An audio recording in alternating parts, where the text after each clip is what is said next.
ಎಲ್ಲರಿಗೂ ನಮಸ್ಕಾರ. ಜೋಳ, ಮೆಣಸಿನಕಾಯಿ, ಟೊಮೆಟೊ, ರೇಷ್ಮೆ, ತರಕಾರಿ ಬೆಳೆಗಳ ಸಾಲಿನಲ್ಲಿ ರೋಸ್, ಸುಗಂಧ, ಸೇವಂತಿಗೆ, ಸೂರ್ಯಕಾಂತಿ ಹೂವಿನ ಸಾಲಿನಲ್ಲಿ ಅಡಿಕೆ, ತೆಂಗು, ಬಾಳೆ ತೋಟಗಳಲ್ಲಿ ಹೀಗೆ ಎಲ್ಲಾ ಬೆಳೆಗಳ ಸಾಲಿನಲ್ಲಿ ಕಳೆ ತೆಗೆಯಲು ಮಣ್ಣು ಸಡಿಲ ಮಾಡಲು ಫ್ರಂಟ್ ರೋಟರಿ ಉಪಯೋಗಿಸಬಹುದು. ಆಯಾಸ ಆಗೋದಿಲ್ಲ, ವೈಬ್ರೇಟ್ ಆಗೋದಿಲ್ಲ. ಆರಾಮವಾಗಿ ರೈತರು, ಮಹಿಳೆಯರು, ವೃದ್ಧರು ಸಹ ಈ ಯಂತ್ರವನ್ನು ಉಪಯೋಗಿಸಬಹುದು. ಹೆಚ್ಚಿನ ಮಾಹಿತಿಗಾಗಿ ಸಂಪರ್ಕಿಸಿ ಕೃಷಿ ಬಂಧು ಈರವಳ್ಳಿ ಆಂಜನೇಯ ಸ್ವಾಮಿ ದೇವಸ್ಥಾನದ ಹತ್ತಿರ, ಮಾಗಡಿ ಮೇನ್ ರೋಡ್, ಬೆಂಗಳೂರು. ಧನ್ಯವಾದಗಳು. ಎಲ್ಲರಿಗೂ ನಮಸ್ಕಾರ.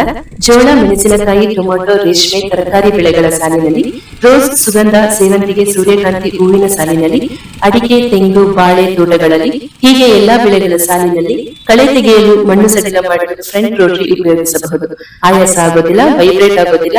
ಆರಾಮವಾಗಿ ರೈತರು, ಮಹಿಳೆಯರು, ವೃದ್ಧರು ಸಹ ಈ ಯಂತ್ರವನ್ನು ಉಪಯೋಗಿಸಬಹುದು. ಹೆಚ್ಚಿನ ಮಾಹಿತಿಗಾಗಿ ಸಂಪರ್ಕಿಸಿ ಕೃಷಿ ಬಂಧು ಈರವಳ್ಳಿ ಆಂಜನೇಯ ಸ್ವಾಮಿ ದೇವಸ್ಥಾನದ ಹತ್ತಿರ, ಮಾಗಡಿ ಮೇನ್ ರೋಡ್, ಬೆಂಗಳೂರು. ಧನ್ಯವಾದಗಳು.